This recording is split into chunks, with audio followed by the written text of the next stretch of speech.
Shalom, selamat pagi jemaat Tuhan. Kami bersyukur karena jemaat Tuhan di keyakinan kami hari ini dalam keadaan yang baik, dalam penyertaan dan perlindungan Tuhan. Kembali di pagi hari ini ada satu kebenaran firman Tuhan yang akan kita pikirkan bersama-sama yang diambil dari Efesus pasal yang kelima ayat 14 sampai yang ke-17. Di mana firman Tuhan di pagi hari ini saya beri judul Masih Ada Waktu. Demikian kebenaran firman Tuhan. Itulah sebabnya dikatakan, bangunlah, hai kamu yang tidur, dan bangkitlah dari antara orang mati, dan Kristus akan bercahaya atas kamu. Karena itu perhatikanlah dengan saksama bagaimana kamu hidup. Janganlah seperti orang bebal, tetapi seperti orang arif. Dan pergunakanlah waktu yang ada, karena hari ini adalah jahat. Sebab itu janganlah kamu bodoh, tetapi usahakanlah supaya kamu mengerti kehendak Tuhan. Jemaat yang terkasih, mungkin sebagian besar dari kita pernah melihat atau juga pernah menonton di beberapa channel televisi, bagaimana perjalanan ikan salmon untuk berkembang biak.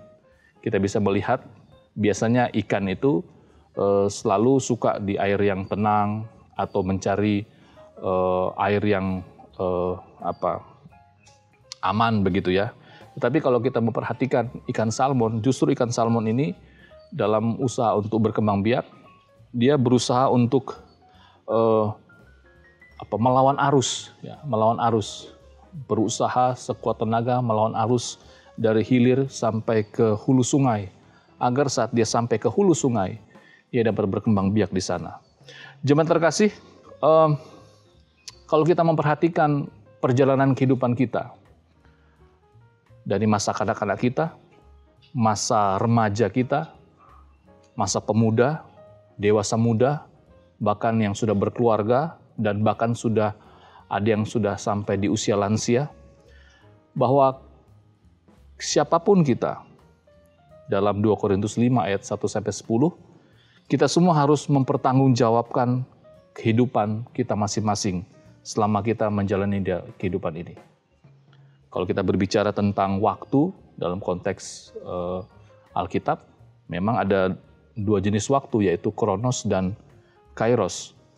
Yang menarik kalau kita memperhatikan pembacaan kita, sebagai orang percaya, kita harus mengisi hari-hari kita, mengisi waktu-waktu kita yang Tuhan sudah berikan kepada kita. Bagaimana kita harus memulai dengan bangun, diawali dari bangun pagi. Lalu juga ada nasihat bagaimana dalam menjalani kehidupan kita, kita juga harus hidup jangan seperti orang bebal. Lalu pergunakan waktu kita, jangan bodoh. Agar kita dapat mengerti kehendak Tuhan. Jangan hidup sembarangan atau mengikuti nafsu. Lalu juga menjalani hidup dengan ucapan syukur, rendah hati, dan takut akan Tuhan. Jemaat terkasih, di bulan Agustus ini, di mana kita memperingati kemerdekaan Indonesia, bukan saja kita harus bersyukur atas kemerdekaan yang Tuhan berikan kepada bangsa kita, tetapi juga kita bersyukur karena kita sebagai orang percaya telah dimerdekakan oleh Kristus.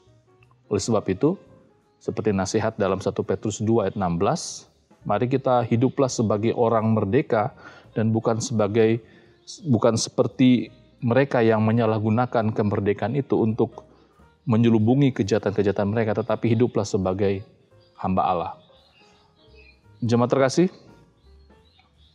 sama seperti kehidupan ikan salmon, kita perlu berjuang, begitu juga dalam kehidupan iman kita, kita perlu memperjuangkannya, sama seperti nasihat firman Tuhan di pagi hari ini. Mari kita berdoa. Bapa Surgawi, kami bersyukur sekali lagi bahwa di bulan kemerdekaan bangsa kami ini, kami kembali lagi diingatkan bahwa kami adalah orang-orang yang sudah dimerdekakan di dalam Tuhan.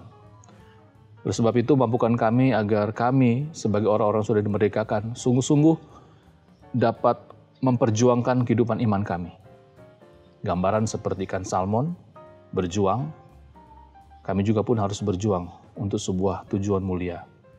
Terima kasih Bapa, mampukan kami agar hari ini sungguh-sungguh kami dapat berjuang untuk mengisi hari-hari yang Tuhan sudah berikan kepada kami. Di dalam nama Tuhan Yesus kami sudah berdoa dan bersyukur kepadamu. Amin.